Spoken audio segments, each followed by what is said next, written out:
Hello YouTube, this is Insane Monster, and we are here for, as you can see, part 8 of What If Deku Had Anti-Venom. Now then, I do hope you are enjoying the what ifs, and if you haven't seen the last update video, I did mention this what if and what my plans to do in the future that include this, not story-wise, but more or less what if video making wise and such. So yeah, with all that, I do hope you will like this and enjoy. Merch link down below, and before we even get started with the what if, hit it.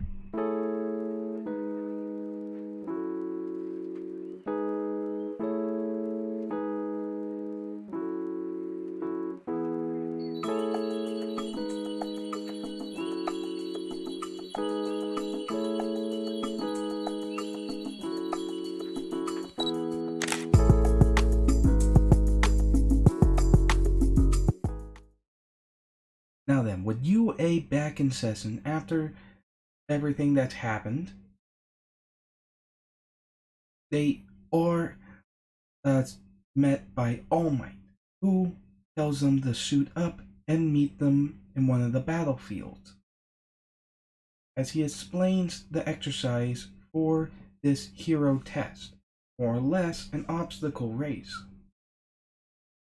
With the same kind of lineup as in canon being set, the race begins with Izuku performing a similar type of maneuvering as he learned from Gran Torino, more or less shooting around, darting. With anti-venom mentioning no webs, not unless we need them. I want to get all the kind of training skills we got and learned from Gran Torino down packed. As they go into an area with a big open space, Izuku mentioned, but if we need them, as he shoots webs out at the large pipes nearby and uses them to slingshot himself. He ends up in first place, with Zero being in second. After that, the rest of them do go, with Bakugo getting first place in his match, even against some of the individuals with symbiotes, as he figured he needed to up his own game, including speed, figuring that if he can condense his explosions to a smaller point, he can get more propulsion thrust, allowing him to fly a lot faster, which did come in handy in the race. After that, everyone was congratulated for their progress, as he mentions that they will be having the first term's final exams coming up, as he also states that he can't disclose what kind of exam it will be, but to prepare both for the education portion, since they are technically high school, as well as the hero portion that goes along with the hero course. Once at lunch, they start discussing about what they would hear, well, discussing things about wondering what they might end up with. This is when Kendo shows up, stating that a upperclassman friend of hers told her that it would be robots. As Momo shows up, yelling at her, stating that, why are you giving the enemy the secrets? With him trying to be all tough and condescending to every class 1A. This getting on Toga's nerves, as he doesn't look at him, but he does freeze the moment he has a symbiote blade near his throat. With him freezing, we just see Kendo grabbing his plate, as well as the symbiote arm coming out of the end of her ponytail from her more or less recently acquired symbiote, Screech, chopping him and knocking him out, as well as grabbing him to carry him away, as Kendo apologizes for his usual craziness.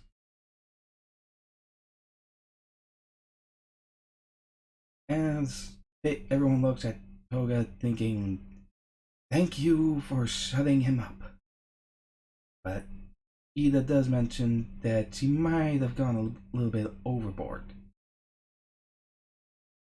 As Toga remarks, no, I think not threatening him would have been going overboard, which they know what she means by that.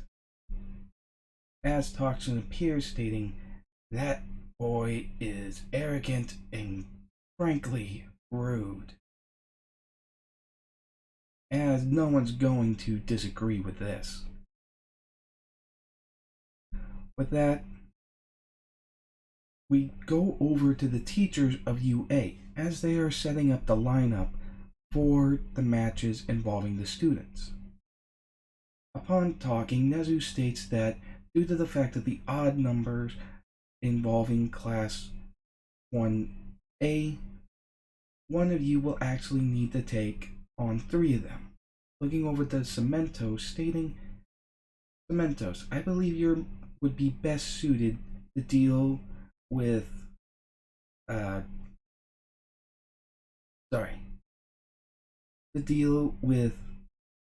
Kirishima and Sato. We'll also give you Toga. Your quirk should be able to hold her off, so good luck to you. As he agrees to it. As the other lineups keep going, they get all the way to the 4th one where Venom pops out stating, you should pay attention. Due to the fact that this Momo has Sleeper, they will be able to produce numerous types of chemicals. Not to mention the Toru girl who has one of Sleeper's spawns bonded to her. They also will have the ability to turn completely invisible, unlike the usual symbiotes who only have a form of cloaking ability. So keep that in mind.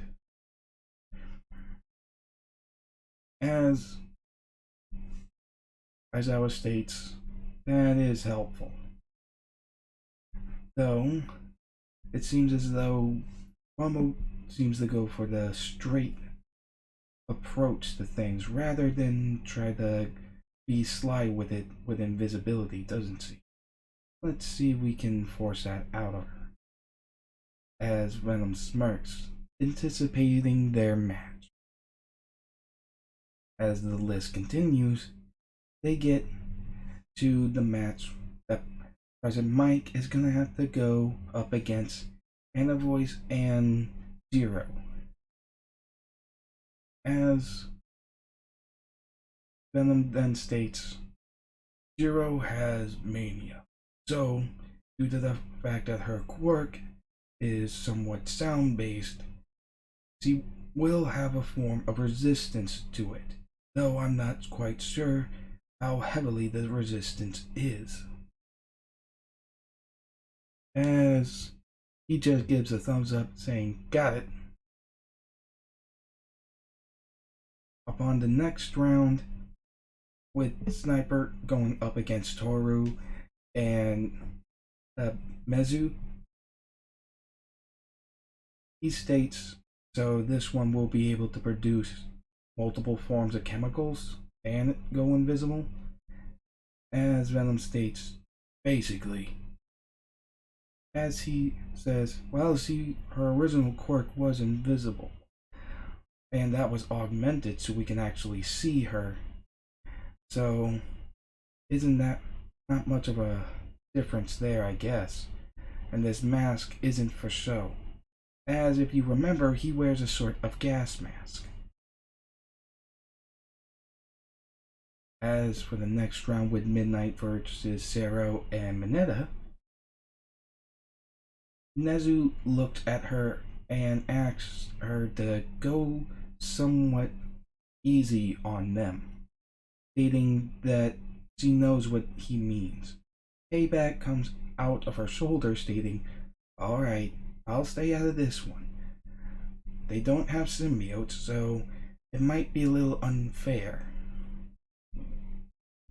But her natural strength will still be somewhat boosted by me, even if I'm not covering her body." With Nezu stating, "I understand," as they now get the All Might, who was given the Zugu Midoriya and Bakugo Katsuki and all that. But that settled, they now go over the restraints that they are going to have to go through. The teachers with symbiotes, Midnight and Aizawa, will be wearing additional weights to more or less compensate for their advantage of having a symbiote, as they do agree to this. Once all that is covered, the day for the final exam comes after all the training and all the studying that the students had to go through, similar to as in canon, with Izuku and Toga studying pretty heavily. Once the day of the final exam of the first year's term is now underway, as it is revealed to them that they will be facing the teachers, and they are surprised that it isn't robots. The symbiotes among their classes are excited because it would be boring for them. Sickle that is attached to Ojiro states, "Oh, this is gonna be so much fun." With Ojiro stating, "You really just like a challenge, don't you?"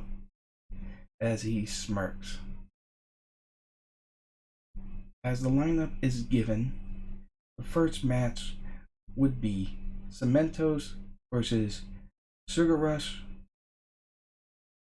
Red Riot, and Agent Toxin. As the others were in the Monty room, as the ones who would be going next in the second round are waiting for their turn. As for how it starts, it goes similar to as in canon. All three of them tried to burst through Cementoss' walls and such. Once that wasn't going to work, Toga figures that it might be best to try to hop out of the exit by going up the skyscrapers and such. When she tried though, the cement walls of the skyscrapers then molded to drop the portion of the wall that her web stuck to, causing her to fall back to the ground. Toxin stating, "Figured it wouldn't be that easy." As they are basically in the concrete jungle, and Cementoss is pretty much unbeatable here. The more they keep attacking, the more frustrating it is, with Toga stating, "We keep breaking them apart, but they just rejoin the cement mass and come back to attack us again." As Cementoss tries a large-scale attack, resembling what could be described as a liquid cement tidal wave. As they're trying to think of something, Toga begins to launch blade tendrils trying to chip away at it, but it isn't really stopping it, because Cementoss made this thing extra thickened let's say about 7 feet thick, and even the parts that she's stripping away are just merging back into it. Due to the stress of this, Toxin noticed something. As it was getting closer, he stated, "Yes, it's about to go. It's about to trigger. I've been wondering about this for so long." As Toga remarks, "What are you talking about?" Toxin just states, "Transform into Todoroki, now!" As she does so, using the ability of the DNA collection that they've taken from their classmates, and DNA information can be stored in the toxin to boost her abilities to transform into somebody whenever she wants. Turning into Todoroki, toxin helps move Toga's body into the motions and helps her use Todoroki's ice, completely stopping it with their own tsunami of ice. With this, they're surprised. Toxin comes out of Toga's shoulder while looking like Todoroki, stating, "I knew it! I knew your quirk had some hidden potential rather than just mimicking a person's appearance and voice. You just needed the push. Your quirk is to mimic everything, including their quirk, though it seems as though you can't access the quirks of the others that of the DNA you've collected while you're transformed as someone else." As Todoroki smirks, stating, "Mask, creating what looks to be a venom, well, more like a toxin suit over Toga, looking like Todoroki."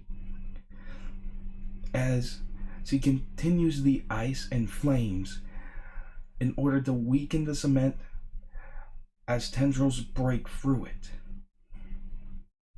With this, she creates a large slide made out of ice to make a ramp. Looking over at Sato, she tells him to give her a sugar pack. He does so and then transforms into him. As she grabs Kirishima, he thinks, thinking, "Oh, I get it. Not bad." As Sato then catches on, stating, "Right." They both chug down the cup of sugar and get boosted as each one grabs one side of Kirishima and launches him straight up the slide of ice, causing him to be sent right through the goal posts of the exam, allowing them to pass. With Cementoss stating, "That was surprising and quite ingenuitive." With that, the test was over for them, with them passing this time. As for the next test, nothing really changes there. So Sue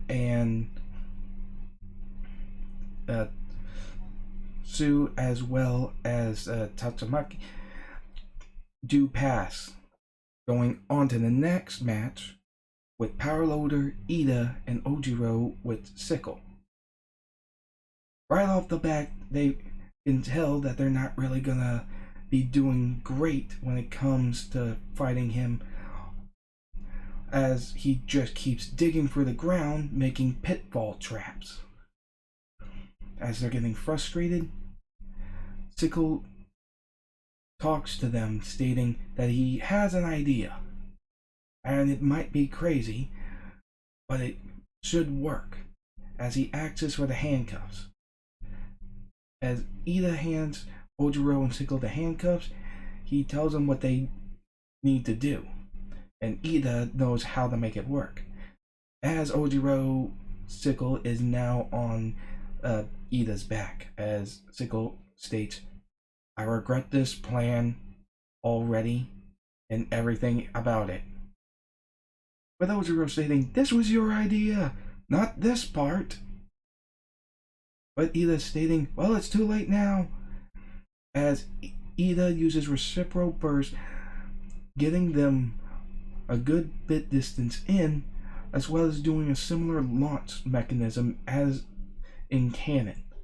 Though when Power Loader goes to reach for Ojiro, instead of tail smacking his arm away, his tail at the end of it has a large clawed symbiote arm that grabs Power Loader's arm and with a strong twisting motion rips him from the ground, slamming him on the back.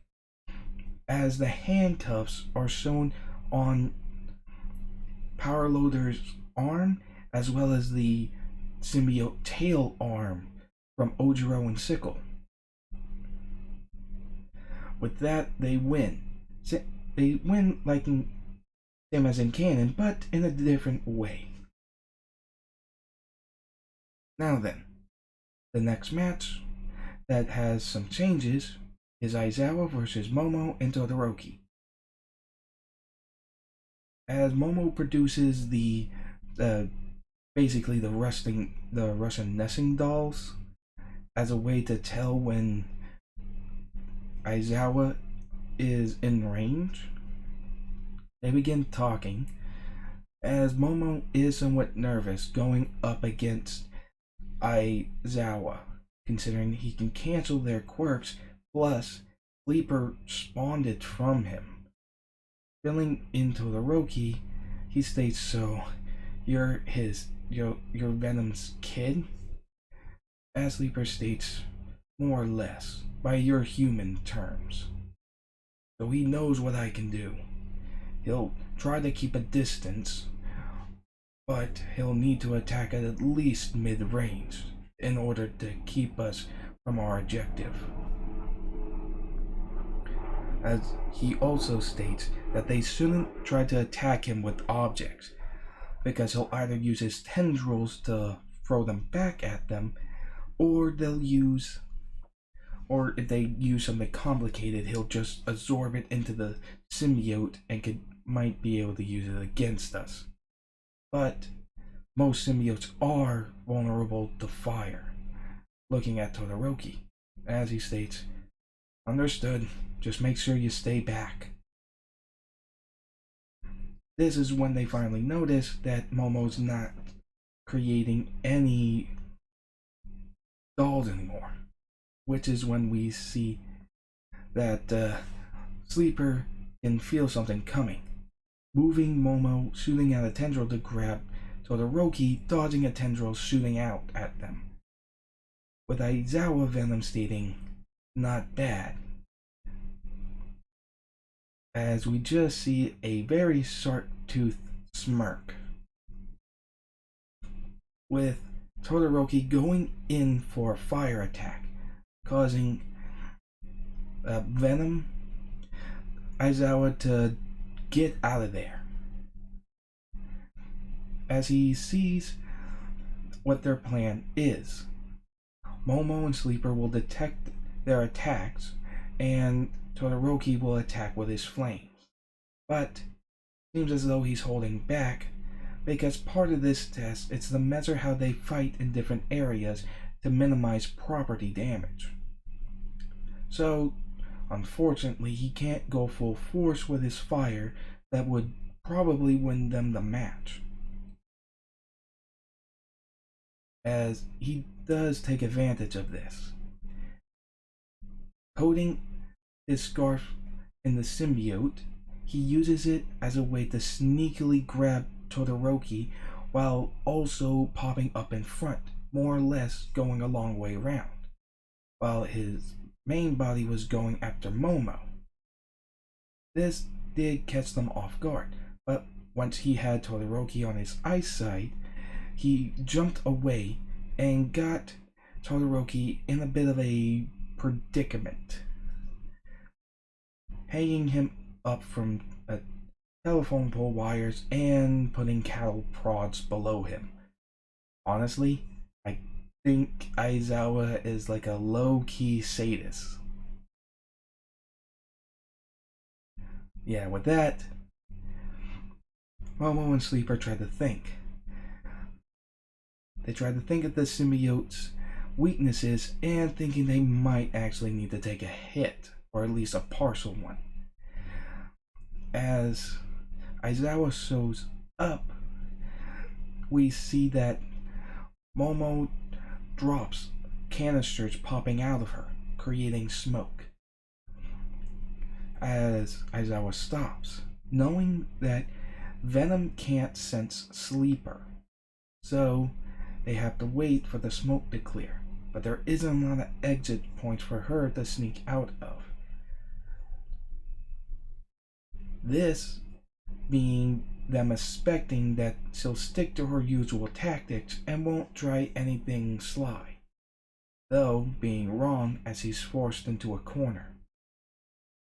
Using her invisibility with Sleeper leaves without them noticing, as well as using some webbing to fire off some web shots that have some flashbangs attached to them. Once they fly near Venom Aizawa, they burst, causing Venom to shriek in pain from the sonic blast, and Aizawa's eyes to hurt from the bright light. As he bolts for Todoroki. With that, Venom Aizawa starts to recover, with Aizawa remarking, she used something that would work on both of us. With Venom stating, I do not like those noisy explosions. As Aizawa states, yeah, I don't think I'm a fan of them either. As they go, with Todoroki and Momo now coming up with a plan, using cloaks to disguise themselves. As they do see two people walking side by side together, this being produced by the cloaks over them, as well as Sleeper extending his symbiote body to create more or less a hollow frame body to trick them into at least seeing their feet. And with some light camouflage that comes naturally with symbiotes, he can at least mimic the shoes and such that Soto wears.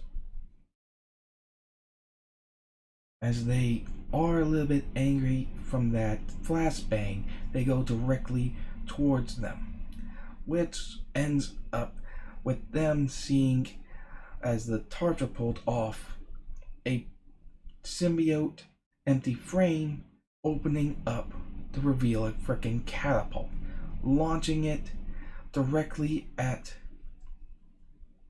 Aizawa Venom. As they are surrounded by it, they figured they could absorb it, only to be surrounded by Todoroki's flames, shooting directly up from a different angle. Though they were in mid-air, even if he shot his webs, they'd end up getting burnt, as these wrappings begin to harden and wrap around him, as the heat from Todoroki's flames surrounding them ended up causing Venom to recede, giving them enough time to slap the cuffs on Aizawa. With Aizawa and Venom congratulating them, using their weaknesses of Aizawa's need to have his eyes in order to use his quirk, and Venom's weakness to sound waves and fire. As he congratulates them both for doing a fine job. As we move on to round 5 and 6, nothing really changes there. So, Ochako and Yuga, the really flashy guy who pretends to be French, which I'm not entirely sure he is. Yeah, they still pass. But unfortunately, Mina and sorry, Nina and Denki do fail from printable Nezu, as they're just trying to keep from being crushed by buildings. This going to the battle with President Mike. It starts off similar as in canon, with him blasting his sound waves. Mania is protecting Jiro's ears as best as Mania can, with Anima more or less trying to not get his eardrums blown. Though he's better off than Jiro would be without Mania, as Mania remarks, his sound waves are definitely stronger than ours. That hurt. With Jiro stating, yeah, felt that. Not nice. As they form a large speaker out of their arms and plug in the earphone jacks, producing a large sound wave at a opposing frequency to try to disrupt it. It did lessen it to the point to where Jiro could stand it, though knowing that the closer they get, the more intense President Mike's sound waves were going to get. So she told Koga, which is Anima and such, that they had to come up with something. As once they had a break, she looked around using her earphone jacks to sense vibrations, finding a bunch of bugs. Breaking the rock, they mentioned that he needs to use the bugs. As he's freaking out because of bugs, she comforts him, telling him that they have to win. They both want to be heroes. With Mania poking out for a little bit out of the shoulder, talking to him without Jiro hearing, stating, it's alright to be afraid, but you don't let it take you. Let it in. Only for a second. Let it wash over you, then let it out. Then do what you have to do. That's it. As he takes in a deep breath, lets in the fear, and then starts speaking finally, causing them both to be surprised that that's what his voice sounds like. The guy who's literally a functioning mute in class. So, as Jiro helped them advance, dispersing President Mike's sonic blast with her own, it did get harder and harder to actually get closer, but that ended pretty soon as President Mike had to deal with a bunch of bugs shooting out of the ground, crawling up his leg, causing him to have a panic attack and pass out, foaming from the mouth. Which, if I'm being honest, President Mike, you have our prayers, and also here's a ticket for a free month of therapy. Now we get over to the 8th match, being Sniper, Mezzo, and Toru. As Sniper is keeping them at a distance, trying to pay attention to any sign that they would be coming at him, even using smoke grenades that help cloud their vision so they can't tell where his shot's coming from, though he has to be extra careful, since Toru's symbiote cloak would be able to sense the attacks coming. He doesn't need to really beat them outright. He does needs to hold them off. As Toru tells Mezzo to distract him, as he asks, what exactly should I do?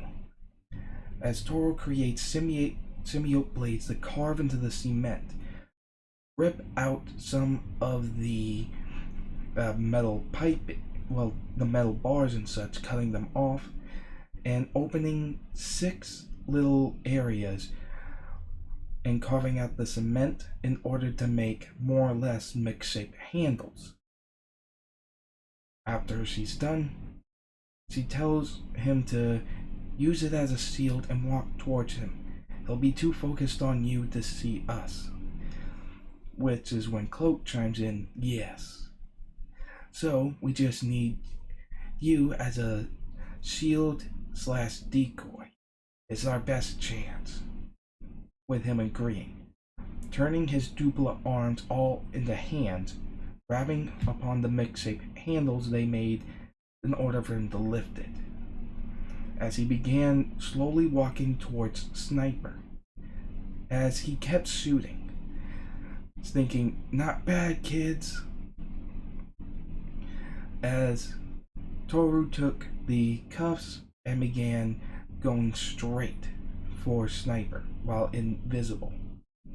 With this, she slaps the cuffs onto herself and Sniper, causing him to be surprised, and the similar moment as in canon where she undisappears, being visible in her cloak symbiote outfit, stating, "Sniper, you perv!" With him freaking out, saying, "No, no, no, no, no, no, no, no!" With that, they pass. Next, we have Midnight versus Mineta and Zero. Due to them not having symbiotes, but Midnight is, even without her wearing it, she does have quite the physical boost, which is why she is given further handicap with heavier weights than the rest. As due to this, with the restraints on Midnight, we are more or less having the same thing as in canon, which after Mineta uses Grape Rush, she remarks that he is clever, with Payback stating, yes, the problem is I'm worried about how he uses that cleverness. With Midnight chuckling a little bit, stating, that's probably true. With this, Izuku and Bakugo are just sitting as they wait to be called, and we have Izuku stating that we need to come up with a plan. Even with anti-venom, your explosions and all that, he isn't going to be easy. With anti-venom stating, yes, but... he's saying this only to Izuku, stating, yes, but you do have his quirk, and it is stronger now. Plus, we have these reinforcement bands that we got from Melissa from Island, remember? Incorporated into me, allowing us to reinforce our body to withstand the power. Though, doing so still puts a strain that we've tested out. So, after a certain number of hits of full power, we'll need time to reinforce them. With more or less Izuku giving Bakugo an abridged / censored version of this to not give the reveal the information about One for All to him, as he understands, and it is useful.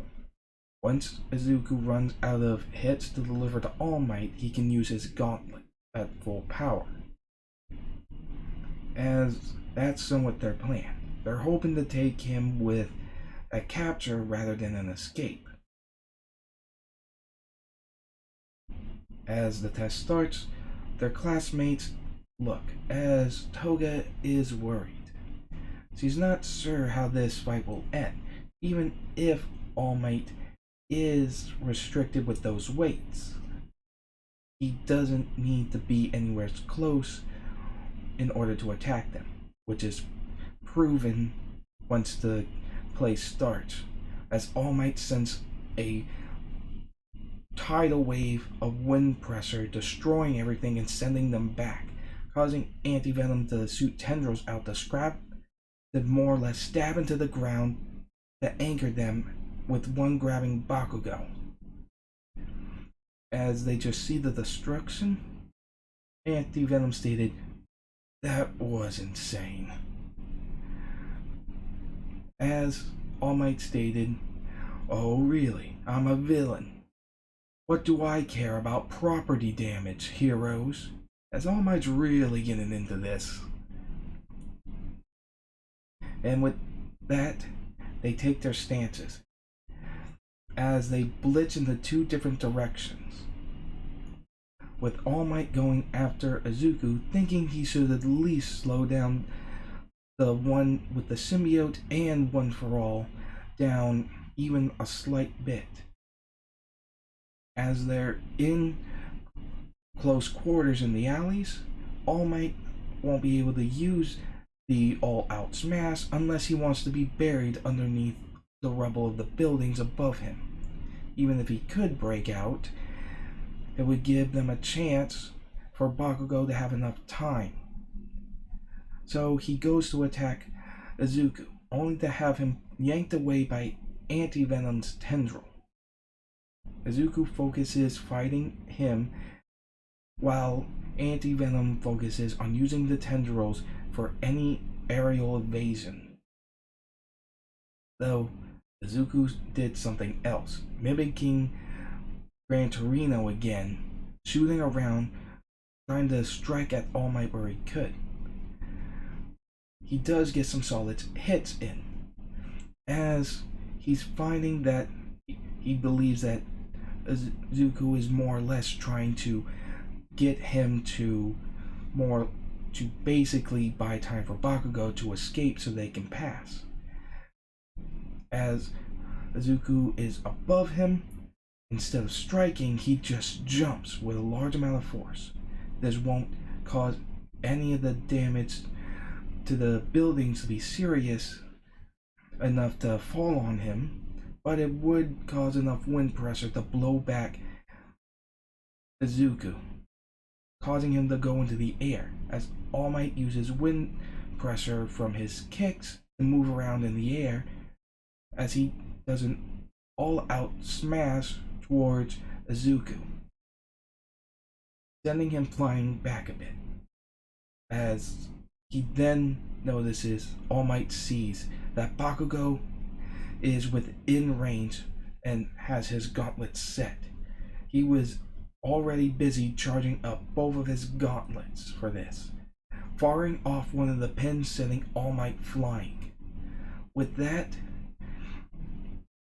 we see him flying towards Izuku as him and anti-venom see the damage streak that All Might tore up with his first attack. As they have the wrap set on their arms, they power up all out and do an all-out One for All smash All Might, sending him flying to the ground. With All Might having trouble getting up, we see that Bakugo goes in for a secondary explosion with his gauntlets, firing off the second round, blasting him towards the gate.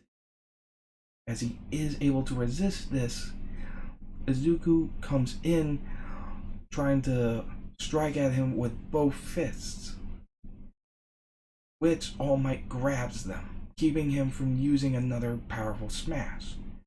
Since Bakugo used both of his gauntlets, he will need time to refuel them for another large-scale attack unless he wants the painful recoil. Though, as he grabs Izuku's fist, there's a tendril on each side that goes up Izuku's arms and slaps the cuffs on All Might. As Izuku falls to the ground, stating that was intense. As All Might stated, "Not bad. Was this your plan?" As anti-venom shot out, stating, "Not really. Our plan was to overwhelm you with a combination of all-out smashes and Bakugo's gauntlet explosions. We were supposed to take turns, but I saw an opportunity. You forgot. You weren't facing two opponents. With All Might stating, I suppose not. I suppose this would be more of a 1-on-3 then. With Bakugo landing stating, well, we won. And it looks like you're pretty ragged, All Might, as his hero suit is pretty torn up. Stating, suppose you're right. Nice work.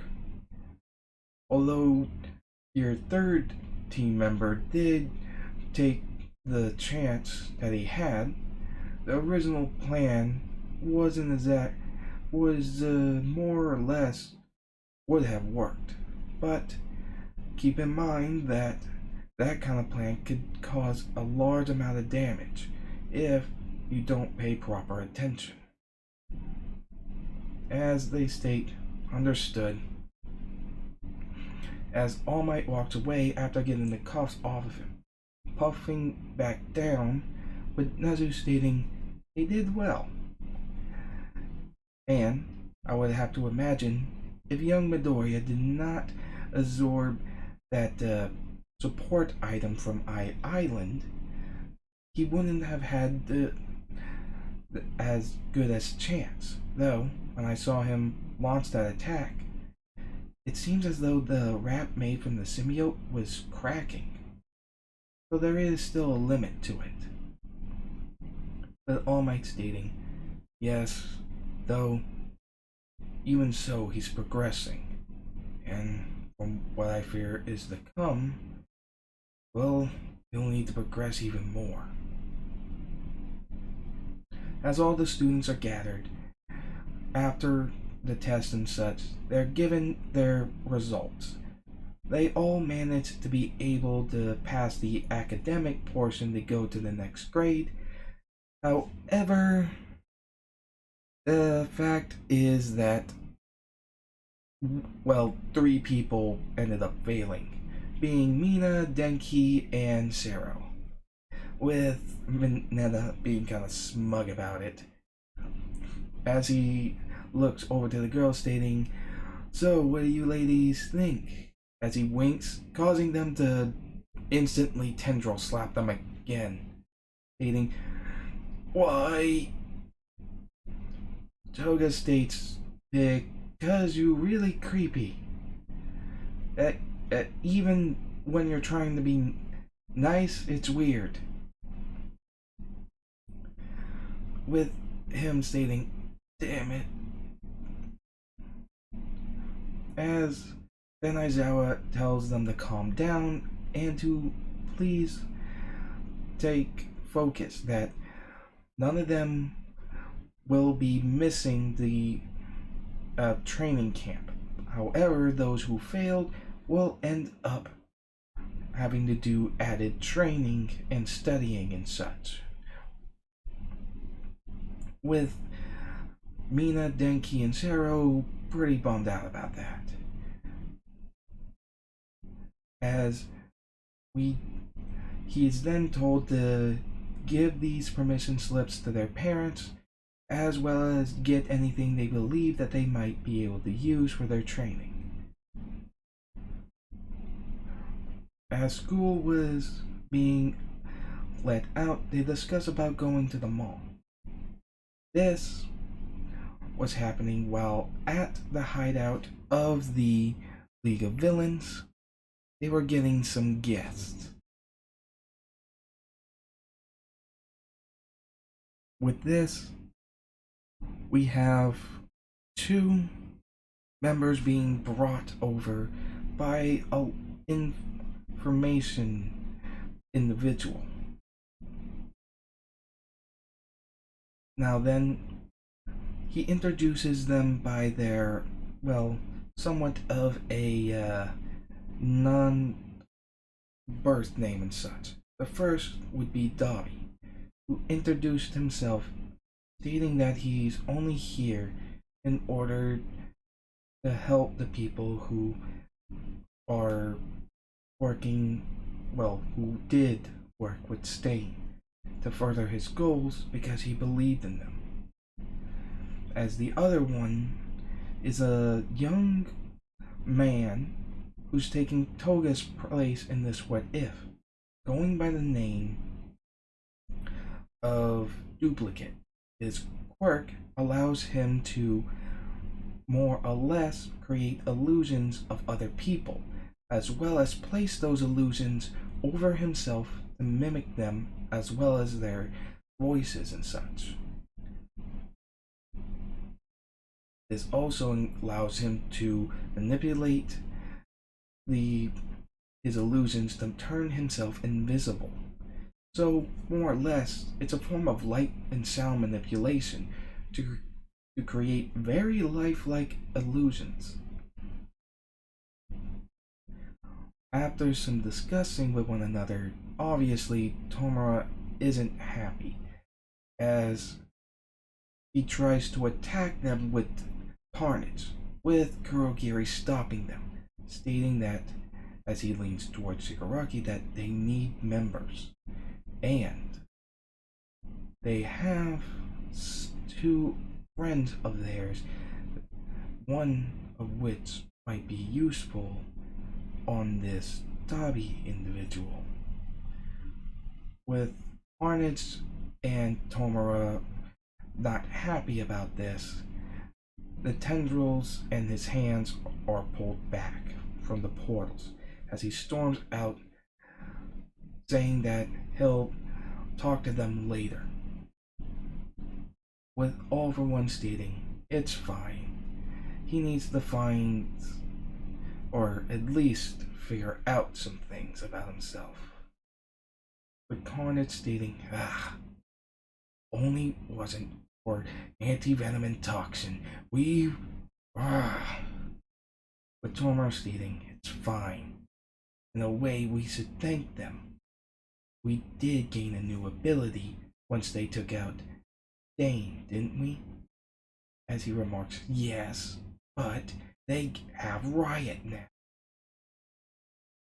With Tomura stating, true, but it could be worse, I suppose. I mean, we could be captured, you could have been destroyed.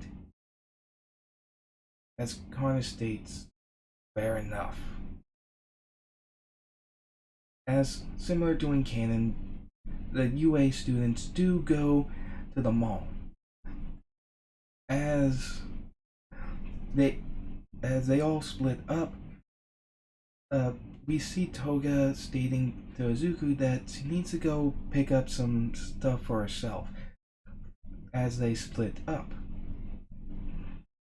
As for what she's getting, it's more or less just something for her and such, as she goes shopping with the girls, telling Izuku that they'll meet up later. As he relaxes, anti-venom remarks about how unusual yet comforting this place is. Izuku remarking, what do you mean? Anti-venom stated, in the home we ended up making ourselves in before coming here, we weren't really considered welcomed in many senses. But seeing all these people of quite varying appearances that would more or less scare individuals of our old home, this being the Marvel Universe Earth that they came from. He continues, and we'd either be seen as something to reject or something to destroy or anything like that. There is some things we haven't told you. For one, our species' history of being rejected, even though all we wanted to do was to assist our host become stronger, become one with them. Not all accepted. Many caused harm to us. in some cases killing us. But this world, where the abnormal is normal, where individuals like you welcome us so readily, it's honestly a comfort. As Zuko states, it's fine, anti-venom. You were like you were literally something I wished for, I suppose. Something to help me become a hero. As anti-venom stated, yes, but if I wasn't a part of you, I believe that even then, All Might would have still chosen you as his successor. And I truly believe that, Zuko. As Zuko remarks, thanks, as then they have a chill running down their spine. It only to find that someone's comes up from behind them, wearing a hood. Anti-venom stated, I don't feel anything, but I did feel a chill. It isn't anything like... And guys, this isn't him sensing another symbiote, and this isn't something like the spider sense. Well, it is a little bit. Yeah, he does sense something dangerous coming, but it's not coming at him hostile. More or less survival instincts. And they take a closer look, we're more or less recognizing that dried up chapped face as they clench their fists, saying in a unison voice stating Shigaraki Carnage, with him putting his hands up stating, now, you may be able to harm me in Carnage, you may be able to capture me, but you won't be able to do that until we kill about, maybe 100 innocent people? With anti-venom stating he's right. Carnage is very good at extending numerable tendrils. You won't be able to stop them all. And Shigaraki's decay quirk will be a part of them. Would be able to kill everyone here. As Shigaraki smirks, stating, I suppose whatever sense anti-venom has for survival allowed you to sense something dangerous coming towards you. But that doesn't mean you'll be able to find me when I leave, pointing at a collar as he smirks, with anti-venom stating, so that's what he's using to hide the signature of his symbiote from us. How annoying. As Shigaraki asked for them to talk, as they have a similar discussion as in canon, where Izuku remarks that at least the hero killer had some kind of reasoning that he can understand. But Tomura, he doesn't. He just wants chaos for the sake of chaos. And even if the hero killer did kill people and harmed many, he did so for a cause trying to improve hero society, even if it was a distorted view of it. With Shigaraki smirking as he thinks of something. I see. The problem is All Might. The symbol of peace so high up on a pedestal that people just seem like ants. I bring down that pedestal, then this world will drastically change. I think I have my answer. As he walks off, Toga recognizes that hair and chapped face as he's walking by an upper level. Jumping down, getting in between him and Izuku as she is ready for a fight, only to have Izuku put his hands on her shoulder and telepathically sorry, telepathically communicate with her, telling her to stop. She yells why, as well as Toxin. When Toxin states he needs to die. He needs to be taken care of. Him and Carnage. With anti-venom stating, yes, but before that, he'll kill all the people around us. Think. You are both furious at him, but if we attack him here, all of these innocent bystanders will die. As Shigaraki smirks, waving by. Upon returning to the hideout, using Kurogiri's gate, he welcomes the two into the fold. With that, 2 new members are added to the League of Villains. And we see Izuku and Toga giving a report to what happened at the police station, as Inko is worried. He asked if Izuku and Toga are okay, as he smirks, stating, I'm fine, don't worry. And All Might wished to talk to them, asking them how did it go. Toga huffed, stating it was so annoying. We couldn't even track him from his symbiote. And we couldn't do anything unless we wanted everyone to die.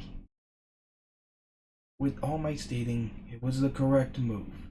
It was a bitter pill to swallow, but it had to be done. Don't worry. The other chances, I'm sure of it. As Izuku stated, he mentioned that he needed to kill you. That he needed to topple the pillar, which was the symbol of peace. As All Might sighed, remarking, a lot of people have been, has more or less tried that in the past. And you know how one of those encounters went, ripping his side. As before they leave, he remarks that he'll wish them luck at the training camp, as he points towards Toga, remarking, oh yes, and as for the new development of your quirk, you'll need to train extra hard, due to the fact that that ability of yours to not just copy a person's appearance and their voice, but now their quirks. Even if it was only recently awakened, you need to train. If you copy somebody else's quirk and you can't control it, it will be a problem, especially for bystanders. If it wasn't a controlled test area, people could have gotten hurt. Alright? As he somewhat shrinks from this, stating, alright, I know. As All Might wishes them good luck, as Izuku offers to walk Toga home, with Inko permitting it. Upon walking, Toga was partially angry, excited, and somewhat disappointed, and a little nervous. A lot of things were coming together. As Izuku asks if she's okay, he states, yeah, the test is over and I'm relieved from that, but as he mentions, you and Toxin are still riled up about Tomura. And you're also nervous about learning how to use this new aspect of your quirk. He blushes a bit, stating, yeah, he's coming after us, especially you. As he smirks, giving her a peck on the forehead, stating, don't worry, no way I'm gonna let him take me down. I don't really think I can afford it. As he smirks at her. With her smiling, she's brought home where her mother welcomes her back, as her father just somewhat scowls. And he says his goodbyes. Walking back, anti-venom stated, that man has always had a bit of an attitude. With him stating, well, it might be because of the history before she ended up with, well, Toxin, plus the whole encounter with Tomura. Suppose he's not in the best of moods, and Toga doesn't really trust him all that much. With him stating there,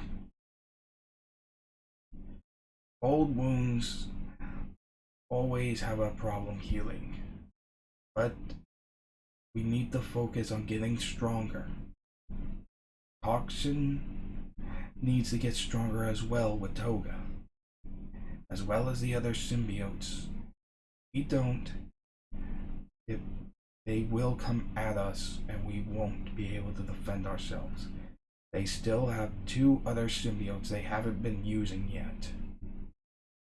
And they have something that can block them from our ability to sense other symbiotes, which is a problem. With him remarking, yeah, tell me about it. As we'll be ending this part of the What If here. Do hope you enjoyed. Please remember to like, comment, and subscribe. Hit that notification bell. Also, link in the description down below for merch. With all that said, do hope you enjoyed, and I'll see you for the next video. Later.